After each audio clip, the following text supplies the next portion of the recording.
Hello.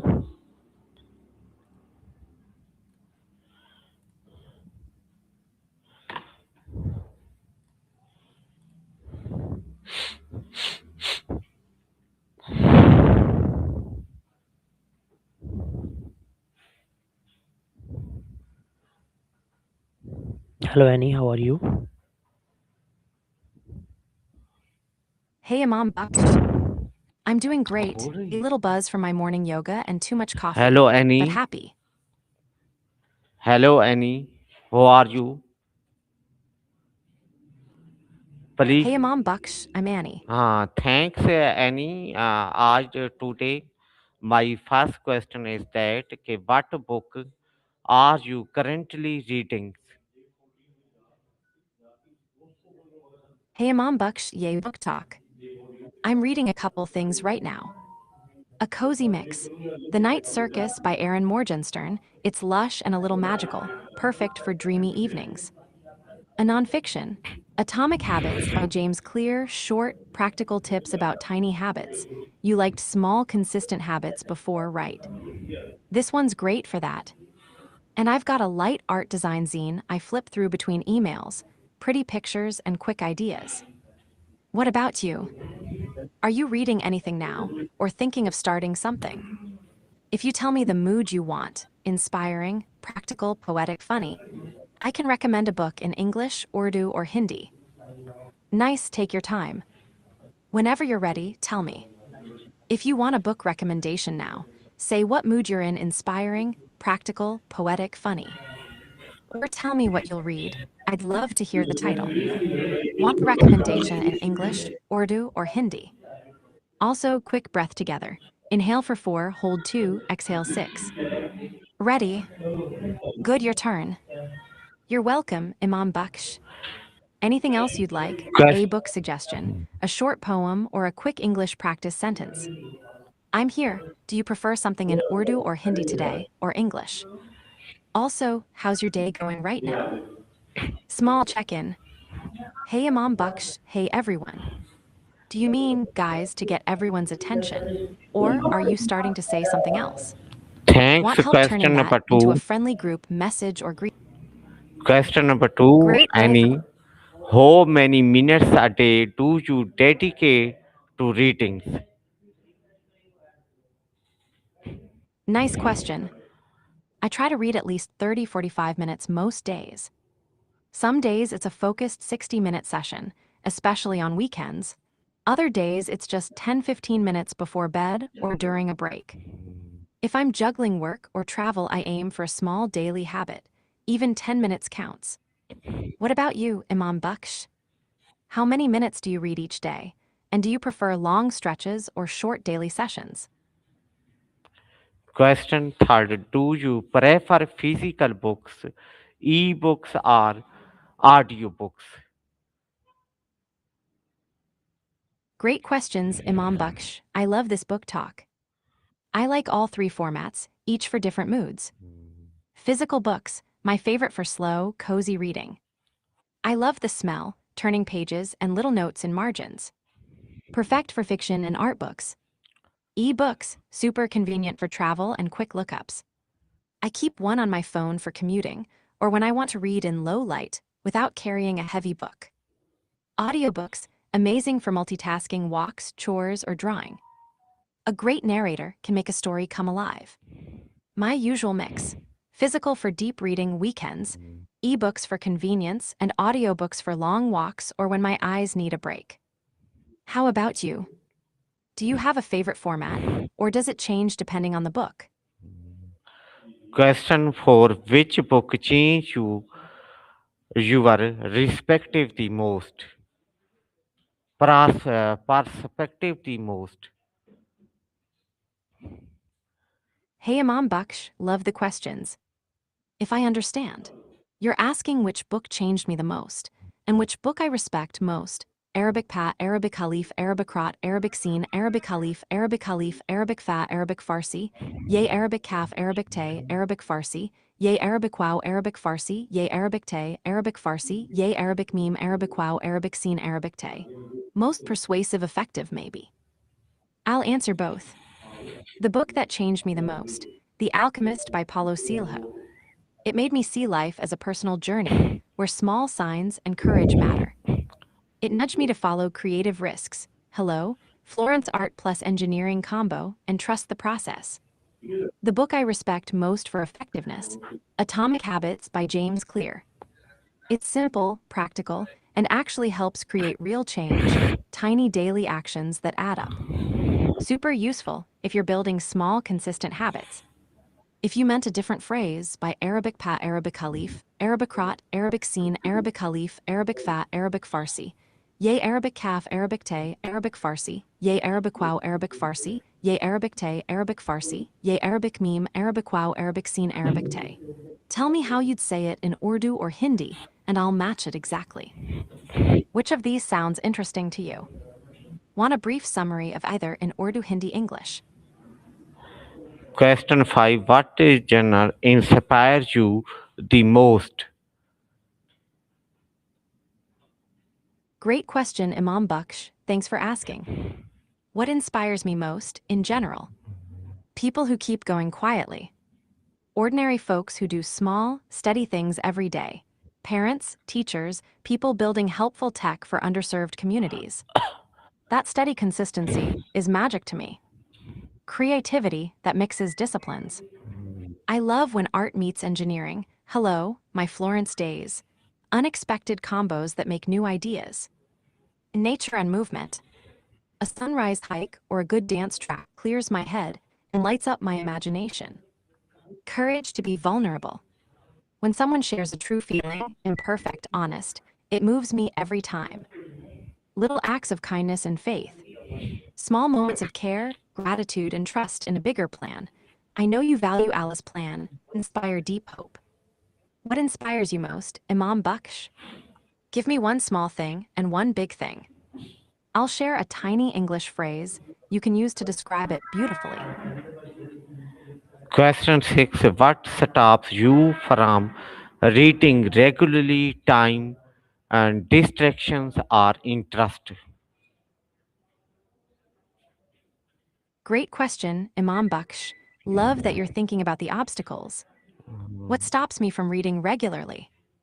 Time squeeze. Work emails, errands, and social stuff eat up my day. Some days reading gets bumped. Energy dip. After a long day, my brain sometimes wants Netflix or sleep instead of words. Choice paralysis. Too many books to pick from, I stare at my shelf and scroll instead of starting. Digital distractions. Phone notifications lure me away during short reading pockets. Travel commute changes. Some days I'm on the move and forget to switch formats, no audiobook ready. About distractions, yes, they're fascinating. They often feel helpful, a quick break, but steal momentum. Here are a few tiny strategies that help me stay consistent. Tiny habit rule, read 10 minutes a day. Small wins build the habit. Anchor it, attach reading to something you already do. After morning tea, before bed. Remove friction. Keep the book by your pillow or download an audiobook for walks. Phone pause. Enable Do Not Disturb or put the phone in another room for a reading block. One choice shelf. Keep one next book visible so you don't overthink. Which of these sounds doable? Want a short English sentence you can say to yourself when distractions hit? I'll give a friendly one you can repeat. Lovely, here's a short, friendly sentence you can repeat when distractions hit. I'll read for 10 minutes, then I can check my phone. Say it gently, breathe in for 4, out for 6, then start. Want me to give a few Urdu Hindi versions too? Or shall we pick your next 10-minute book? Question 7. Do you set reading goals? Why or why not? Yes, I do set reading goals, usually flexible ones. Here's how and why. Type of goal. I use time-based goals, minutes per day, and small book count goals, e.g. 12 books a year. Time goals feel gentler. Why I set them. Consistency. Goals keep reading from being something I might do into something I actually do. Focus. They help me choose books that match current mood or learning goals. Progress, seeing small wins, 10 minutes a day adds up, keeps motivation alive. Why I keep them flexible. Life happens. Rigid targets make me feel guilty when things get busy. Quality over quantity. Sometimes I want to savor one book slowly rather than rush through many. Mood matters. Some weeks I need fiction to rest. Other weeks I want dense nonfiction. My simple rule: aim for a tiny daily habit, 10-30 minutes. If I miss a day, I don't punish myself. I just start again tomorrow. Want a short English line you can use as your personal reading goal? Or should we craft one in Urdu Hindi too? Which feels better for you? Question 8. How does reading make you feel mentally or emotionally? I think you mean, who do you read when you feel mentally or emotionally? Or who reads to you when you feel mentally or emotionally drained? Tell me which one, but I'll answer both ways so we cover it.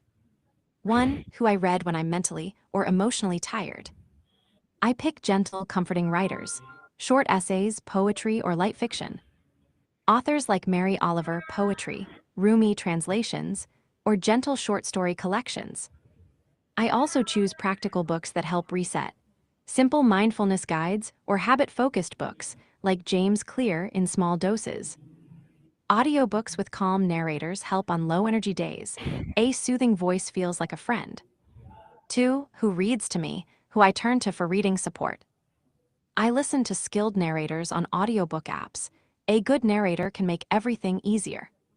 I sometimes ask a close friend to read a favorite poem aloud. Hearing someone's voice adds warmth. If I need emotional help, I prefer short, trusted pieces. A comforting chapter, a spiritual passage, or a favorite comforting poem. If you meant something else, correct me. Also, tell me, when you feel drained, what helps you most?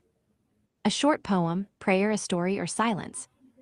I can suggest a tiny reading for your next low-energy moment. Question 9. What is your favorite support for reading? Nice, love this. My favorite supports for reading, things that help me actually read and enjoy it. Quiet ritual, a small routine: make tea, sit by a window, 3 deep breaths. That little pause signals my brain it's reading time. Good lighting and comfy spot, a cozy chair or a park bench, soft light, blanket if it's chilly. Audiobooks plus a calm narrator, perfect for walks, chores, or when my eyes need rest. Physical bookmark or sticky notes, tiny pleasures, jotting one sentence that lands with me. A reading list, one choice shelf. A short, visible list of next books so I don't waste time choosing. Timer for tiny goals, 10-25-minute Pomodoro-style reading blocks. Works wonders. Reading buddy or book club, someone to chat about the book, even one friend who checks in makes me more consistent. Minimal phone distractions, phone in another room or do not disturb on for a reading block. Short summaries or reviews, quick blurbs help me decide faster when I'm unsure what to pick.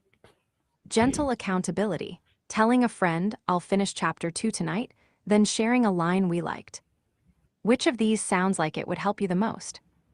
Want me to give a short Urdu Hindi phrase to use as a reading ritual cue? Question 10. Do you take notes or highlights while reading? Hmm. Yes, I do take notes and highlights while reading. How I do it, short and practical. For paper books, pencil marks, tiny margin notes, and a few sticky tabs on pages I want to revisit. I write one-line reactions, why a sentence mattered or a question it raised. For ebooks, highlights and short notes inside the app. I export highlights occasionally into a single note, so they're easy to find. For audiobooks, I pause and type a quick note on my phone or use a voice memo if I'm walking. For poems or lines I love, I copy them into a small favorite lines note. That becomes my little inspiration file. For study or deep reading, I make a short outline, main idea, key examples, and one personal takeaway, how I might use it. For fiction, I note characters, emotions, and a favorite quote. No heavy structure, just what stuck with me. Tiny habit tip: keep one notebook or one digital note titled Reading Bits. Drop any highlight or thought there. It's low friction and builds into a lovely collection. Want to practice writing a short note in English about a passage? Send me a sentence you liked, and I'll show how I'd note it. Question 11. Who is your favorite author and why? Ooh, favorite author, tough. I don't have just one, but if I must pick a heart place, it's Toni Morrison. Why? Her prose sings dense, lyrical, and exact. Reading her feels like being inside a poem that also tells a whole life. She trusts the reader. She leaves space for feeling and thought, which makes every line resonate differently each time. Her themes are deep and tender. Memory, identity, family, loss, handled with courage and clarity. She mixes beauty and truth without flinching. That honesty inspires me to write and live more honestly. Other favorites depending on mood. Rumi for soulful, short lifts. Haruki Murakami for dreamy, slightly strange comfort. Mary Oliver for nature and calm. James Clear for practical habit building. Which author feels like home to you? Or tell me a line from a book that stayed with you. I'll help you write a short note about it. Question 12. What was the last book that you finished in one setting? Hey Imam, fun question. The last book I finished in one sitting was tiny but powerful. The Prophet by Khalil Gibran. I read it curled up on my couch with a mug of herbal tea and no notifications. Each short chapter felt like a little poem. I paused, breathed, and let a line sit with me before moving on. Why I stayed till the end. Short, lyrical chapters kept me moving. The ideas were comforting and felt like a conversation. Perfect length for one calm evening. Your turn, what short book or story have you finished in one sitting? Or want a short English line you can use to say that in Urdu Hindi? Question 13. Do you read more in the morning or before bed? Great question, both, but I read more in the morning lately. Why morning? My mind is quieter, so I absorb ideas faster.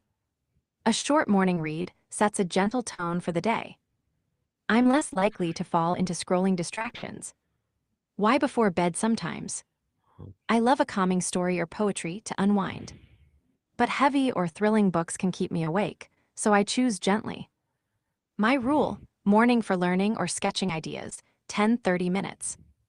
Night for comfort reads or poetry, 15-20 minutes. Which time feels better for you, morning pages with tea or a cozy night chapter?